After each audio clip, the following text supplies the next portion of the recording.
Good morning, CaneSport. It's May 12th, 2022. I'm Gary Furman, the publisher of CaneSport.com, joined as always by our managing editor, Matt Shodell, as we discuss the news of the day, presented as always by LifeWallet, where the time is now to take charge of your personal health. And Matt, we took a day off from the show yesterday. We're back today with an action-packed show here for everybody, a lot of stories to talk about.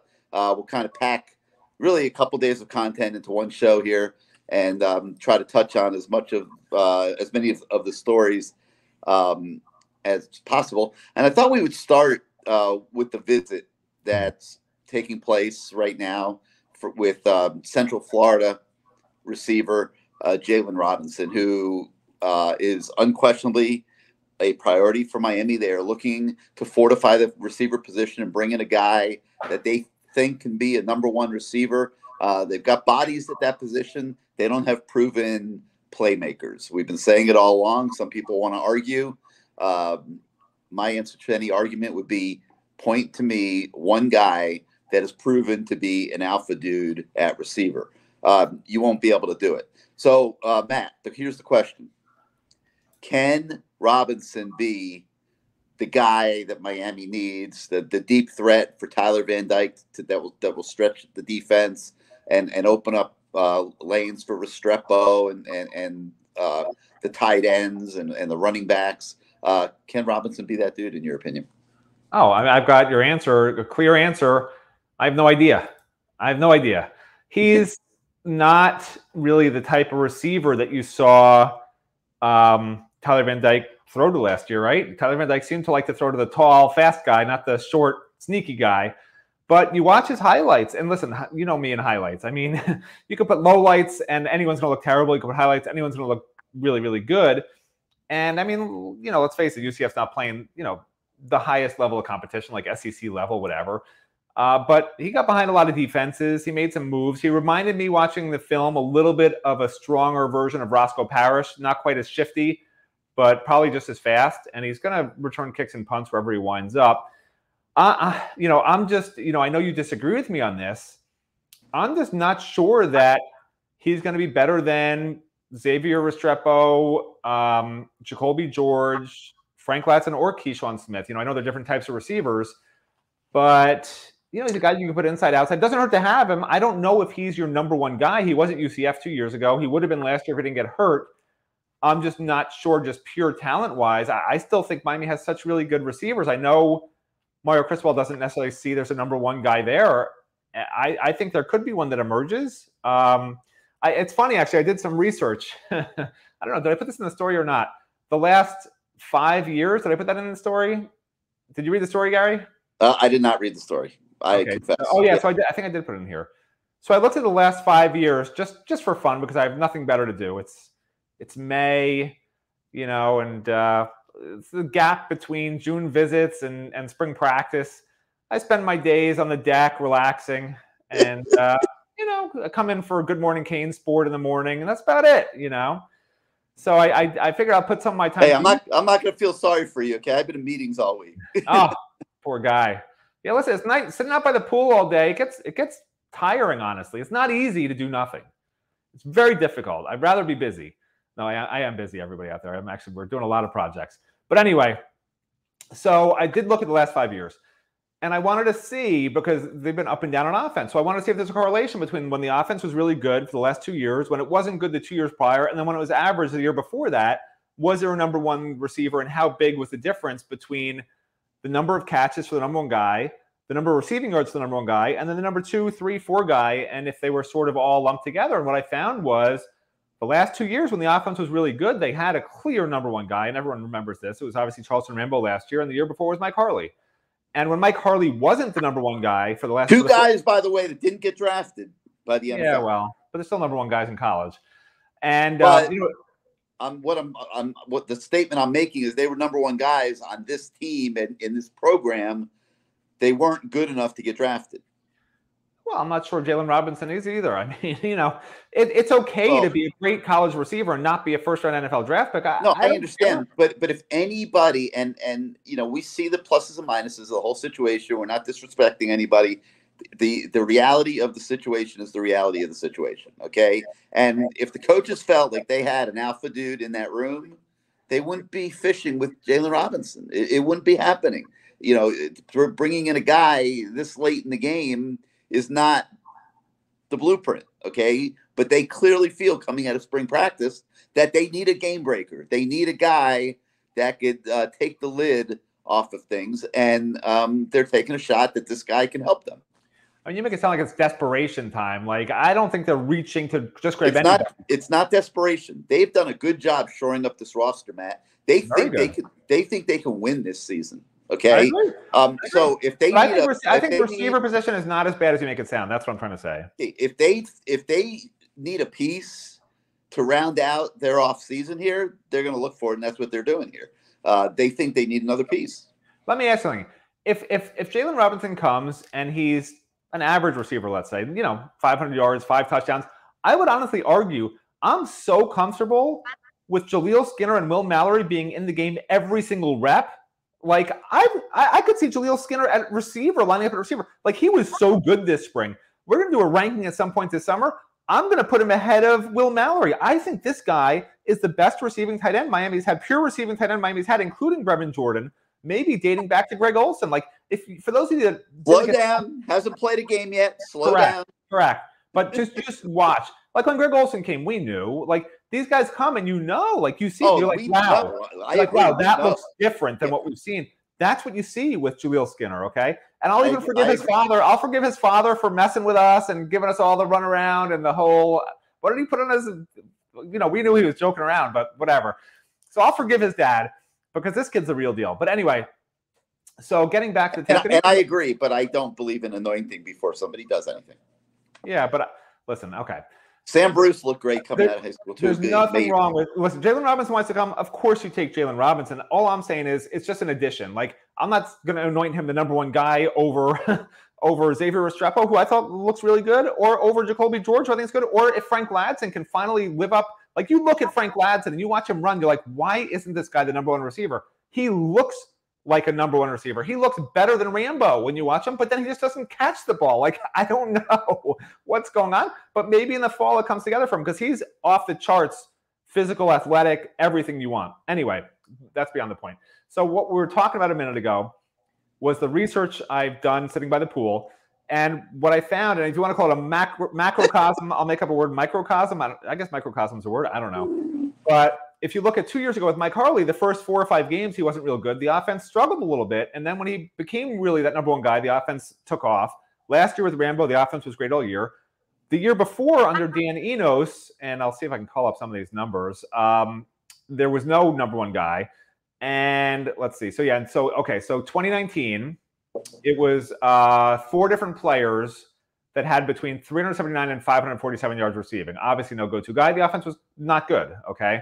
367 yards per game average. Not good. Year before that, again, a committee approach. This time it was Harley and Lawrence Cager with 21 catches, Brevin Jordan with 32, and Jeff Thomas with a team-high 35 catches, if you can believe that. Offense was bad again. Even worse than the next year. And then in 2017, when the offense averaged 403 yards a game, which was okay. Remember, last couple of years, Miami's been averaging 440, 450 yards a game. So it was okay in 2017. Not great, but good enough. There was a number one threat, and his name was Braxton Berrios, who had 55 catches, which was 15 more than the next highest guy, who happened to be a tight end. So he was clearly the number one wide receiver. And he also bested Herndon by over 200 yards receiving. So there is a correlation. And he is having a nice little career in the NFL. Yeah, I like Braxton Berrios a lot. Actually, I ran into him several times. I ran into him at I don't know if you've gone to Siddell's. I guess he's involved with John Ruiz, right? You're the guy, you live in his basement. You should know about this. So he's part owner of Siddell's and Carbone's and whatever. And Siddell's is awesome, man. I'm going there with my son for his birthday brunch or whatever. I get the tower, and I can't reach the top level of it, but I assume there's something really good at the top level of the tower. People seem to think there is. I don't know. I haven't. How about the French toast? Do you eat the French toast? Dude, that would kill me, man. I see that getting carried around, and there's just no way. I couldn't handle that. I got enough Ferryman Derricks in my system already. A French toast would really, I'd be in the hospital. But anyway, so what was I saying? Yeah, so it doesn't hurt to have a number one receiver. The last 5 years, they've needed a number one receiver to have a really good offense. It appears a good passing offense and a good total offense. But I'm still not sold you have to have it. I see enough talent on this roster. I think you could argue also that in a few of those years, there just was no depth at receiver, even the top-end depth and bottom-end depth. I would argue this receiving core has much more top-end depth to the point that probably the number 3 or 4 receiver on this team would be the number 1 receiver or number 2 receiver, depending on the year, over that 2018-2019 spell after Braxton Berrios. So, that's just it's interesting to look at. I encourage everyone to look at the article because it's not just about Jalen Robinson's visit. It's about a number 1 receiver and do you really need one? It's going to be interesting to see this season if there is a. They need one. You say that, but I'm voting that they need find examples in college football where you don't. Okay, you could do fine either way. I mean, Alabama's had seasons where they've had 2 great receivers, in the same year. Like it can be done. It doesn't have to be just one guy. I think I could argue that having 2 great guys is better than 1 great guy. Would you agree with that? Having 2 number 1s is good. Is that terrible, Gary? You only want 1 number 1, not 2 number 1s. Listen. I want 4 number 1s. The University of Miami is not spending all this money for it to be same plus same equals same anymore. Okay, they want this program to go to another level. For the program to go to another level, they need a number 1 receiver. They're hoping to give Jalen Robinson the opportunity to be that. Unless something breaks down during this visit that's taking place right now, Matt, I think he'll be a Miami Hurricane. You think everyone's going to be a Miami Hurricane? No, I don't think everyone's going to be a Miami Hurricane. I don't think Brandon Inniss is going to be a Miami Hurricane.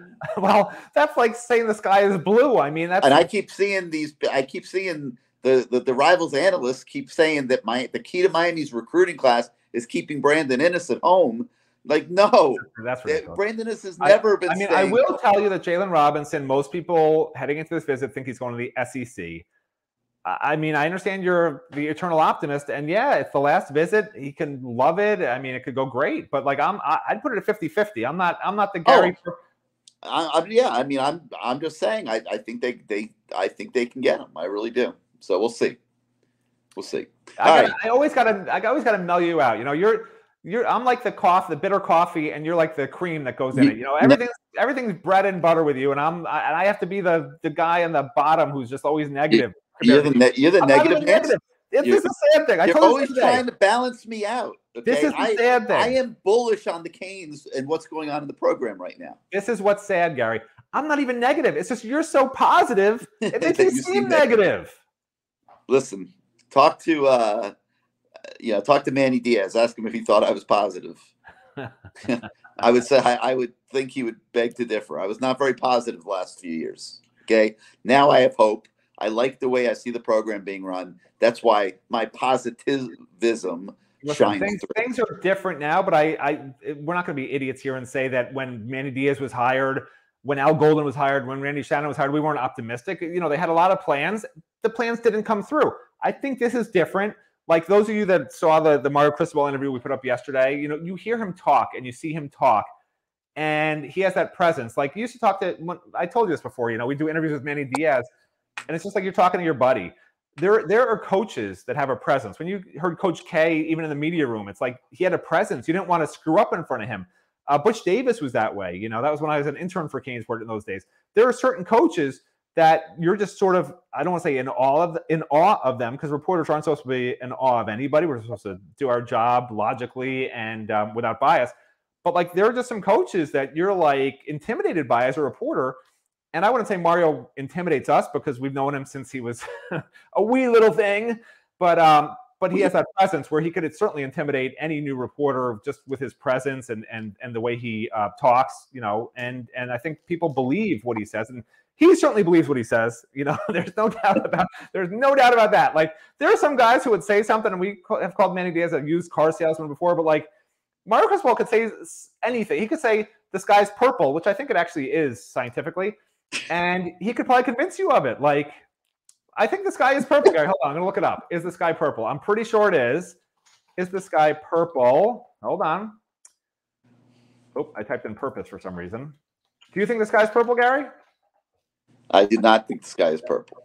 Okay, well, as far as wavelengths go, Earth's sky really is a bluish violet, but because of our eyes, we see it as pale blue. So technically, it has purple light in there. So you've learned something. All right. I love teaching you new things, Gary. All right. Thank you. Thank you for teaching me that. So when someone asks you, what color is the sky, what are you going to say? It's a shade of blue with It's a shade of purple. Oh, purple, whatever. All right, listen. Let me move on here because we got much bigger fish to fry than what color the sky is. All right, much bigger stone crabs to fry. I prefer that. But you say stone crabs are taking a vacation from you. Okay. Listen, the only reason I survived to the next stone crab season is by watching Deadliest Catch. Thank God it starts airing right at the end of stone crab season and stops right before stone crab season. They're geniuses. Geniuses. All right, listen. So I was shocked when I looked at the early line for Miami, Texas A&M. We're still several months away from the game. The early line for Miami, Texas A&M was the Canes 9-point underdogs. Okay. I think that's way too many. Okay. I think Texas A&M is going to be one of the more overrated teams in the country going into the season. And you think you think the line should have been less? 100%. Less than 9? 100%. Wow. Yeah. There's no way Miami should be a 9-point underdog going into that game. What if they were a 3-point underdog at home? Same thing. I mean, I get 9 is a lot of points. I'd be taking the points like crazy if that line sticks. But anyway, but that's me. You know, I'm the eternal optimist. I'm positive about everything. Did you read the story that I wrote with the analysis of course. of A&M's returning players? Yes, but none of that concerns you at all. Texas players they're soft, Matt. They're soft.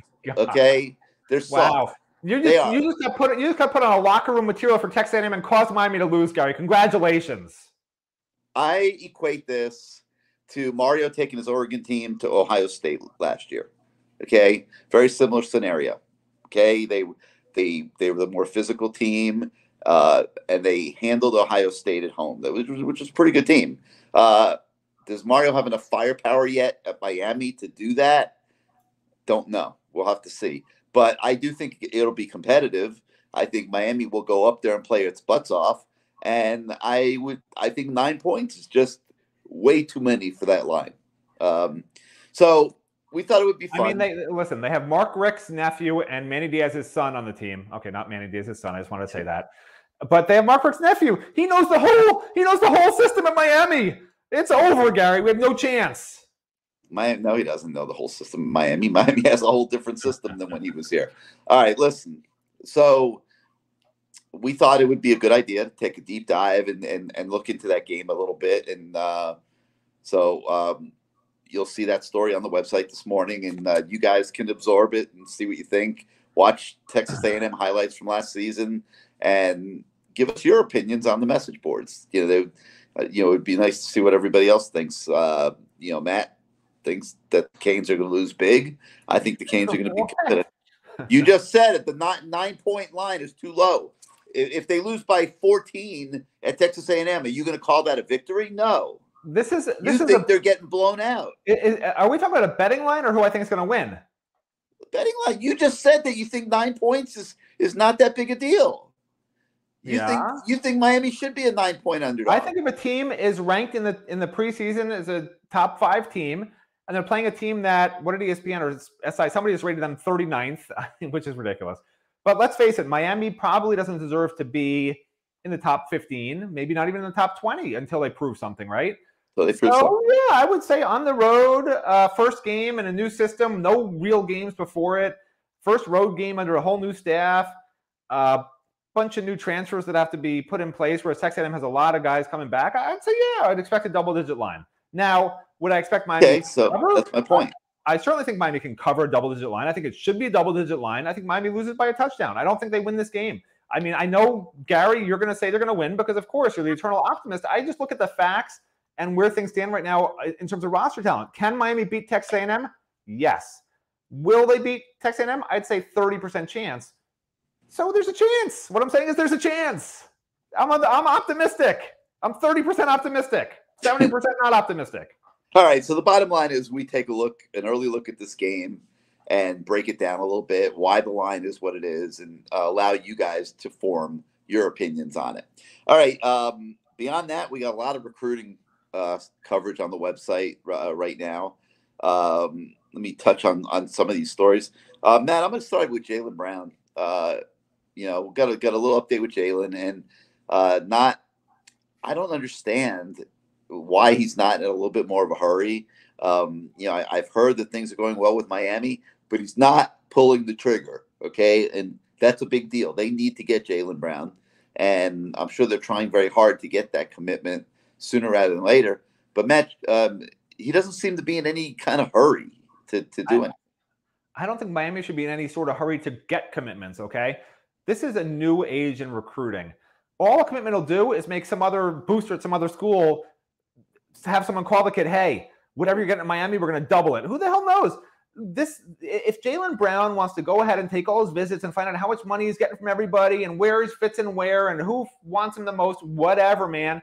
Like, at the end of the day, I don't want him to commit until he knows for sure where he's going. And Miami needs to know the same thing. This is a very tricky, slippery slope in today's recruiting. You don't want to talk kids into committing. You don't want to force kids into committing. Oh, there's only one spot left. We really want you, but there's two other guys that want in. What's your plan? Like, you don't want to do that anymore because it's going to wind up biting you in the butt.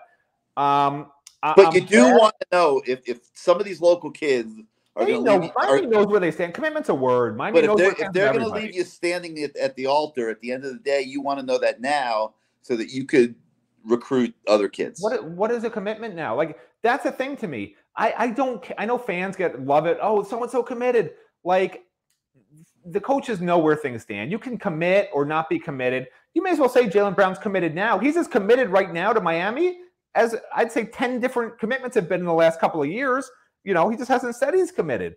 So good for him for like not wanting to make it public, then maybe having a decommit where everyone hates him. Like, what's the harm in waiting? If it was my son that was a recruit right now, why would you commit anyway? Like, if you don't commit and a school gives away your spot, that means that school didn't really want you that bad, right? So what's the harm? Like, you may as well wait it out, take your time, take your visits, and then figure it out from there. Like, I have zero problem with that. Zero problem with Jaylen Brown taking as long as he wants. And Miami will keep a spot for him because guess what? Miami's not going to fill up its unlimited amount of initials plus transfers this year. We'll be good whenever he decides. All right. So we got that story. We've also got a story on Alabama defensive tackle Connor Knight. Miami's in the top 3 for Connor, and he will take an official to Miami. Yeah, look at his neck, everybody, because it's longer than Gary's body. I mean, this guy looks like he's gonna freaking tear somebody in half. I love this guy. What kind of analogy is that? His neck is longer than my body? I mean, look at your body on the screen, Gary. And then put his neck. If you could put his neck right next to your body right now. It's just a little bit of a weird angle because I'm at a studio, so it's a little goofy. I agree. I just wish we could put his neck next to you because it's bigger than your body right now. Okay. Have you looked at his picture in the database? What have you been smoking all day today while you've been sitting out by the pool? You're like bizarre. Look at his picture in the database. Like bizarre this morning. All right. You don't want to look at his picture. That's fine. No. All right. You wouldn't understand unless you're looking at the picture. I know, but I don't have time to get out of our show here and go look at his picture. Here, you know what? I'm going to turn it around. Tell me if you can see it. Can you see the picture? I can. Do you agree with my assessment? His neck is long. That's what I'm saying. But it's not longer than my body. That was a bad analogy. All right. It's called, listen, it's called hyperbole, Gary. It's what you do every time you predict someone's coming to Miami. Why can't I do it about a recruit's neck that looks like it could make a tackle by itself? You can say whatever you want about his neck. Just don't say don't compare it to my body. That's not cool. I apologize to your thank you small body. Apology accepted. All right, to your minuscule.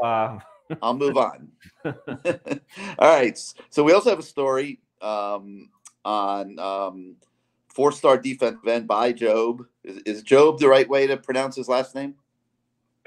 No relation to Josh. Listen, I know I'm not a big fan of anyone named Job anymore because of what happened. But yeah, no relation. Don't lump him in with Josh Job. That didn't go well. But Miami and he are working to set up a visit, so we've got an update on that. Before I go into the last few, though, I think we should take a moment to hear from our friends at Life Wallet. My name is Yohan Morales, and I am Life Wallet. Hey, yo. Heads up.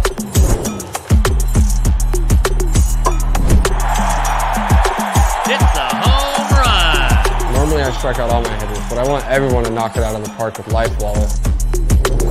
Life Wallet could save my life, and it could save yours too. Life Wallet. Saving time, saving lives. So this friend of mine is traveling on business this week, and he caught COVID away from home. And you know what came to my mind immediately? Was, man, he should have had Life Wallet. Oh, like, Lord. Well, think about it. What if he had to go into the hospital or something? Like, wouldn't it help if they had his medical records at the touch of a button by way of Life Wallet? I mean, is that crazy? That was the first thing that came to my mind, Life Wallet. Are you trying to get a referral to Life Wallet? Do you get like a stipend if I get Life Wallet and I refer to you? I'm just telling you, with all this marketing we're doing for the last few months, I mean, literally, I find out the guy is sick, and the first thing I think about is Life Wallet. Unbelievable. Listen, everyone's getting COVID. My brother-in-law had it. Now my nephew had it. My father-in-law had it. Two of my really good friends have it right now. Okay. So it's listen. If you're worried about it, I guess get Life Wallet. If you're worried about COVID, because everyone's getting COVID. All right, and there's also a story today on four-star defensive end Damon Wilson. He's from Venice, Florida. Miami's recruiting him exceptionally hard. We have a story about it today. You'll read it. Clearly a priority for the staff, and so we give you an update on him. I love this kid because he literally. He's saying how many texts he gets or whatever. And I'm like, and I'm like, wow, it must be really hectic for you, And he's like, well, hold on a second. He looks at his phone. He says, yeah, I have 339 unopened messages right now. Like he tries to go through all of his messages. And look, I'm not very popular. I don't have any unopened messages on my phone. But he's like, I need a second phone. I mean, this is what it's like to be a top recruit. It's not all fun and games sometimes, unless you enjoy that sort of thing. But he says he's getting phone calls during class. He's getting phone calls during tests. He has to put his phone on D&D all the time. So yeah, the life of a recruit, And last but not least, we have a story on a linebacker from Buford, Georgia, by the name of Jaden Perlot. I'm not really sure how he pronounces it. But he's a talented Georgia linebacker. Coach Dye is working his circuits up there in Georgia, and he gave Jaden an offer. So we have an update on him today as well. All right, so that's going to do it for Good Morning CaneSport for today. Matt's going back out to the pool. I'm going back to work. Got a lot of big stuff coming up, folks, with CaneSport.com. We're gonna start announcing it soon. Big, massive things. Yeah, and in all seriousness, guys, I'm not at the pool. I'm on my couch, lying in bed, walking to Starbucks. So it's like not all just sitting at the pool. I mean, this time of year, you got to get some exercise too. You can't just sit around all day by the pool. All right, couch, pool. There's a lot. Listen, like Gary said, there's a lot that we're preparing. You guys are going to be very excited about CaneSport.com. Very excited. I'm excited. I'm more excited about CaneSport.com than I'm about the Miami Hurricanes, and you know how excited I am about the Miami Hurricanes. We're fired up, but that'll be for another day. But for now, he's Matt Shodell. I'm Gary Furman. We thank you for joining us on Good Morning CaneSport, and everybody have a great day.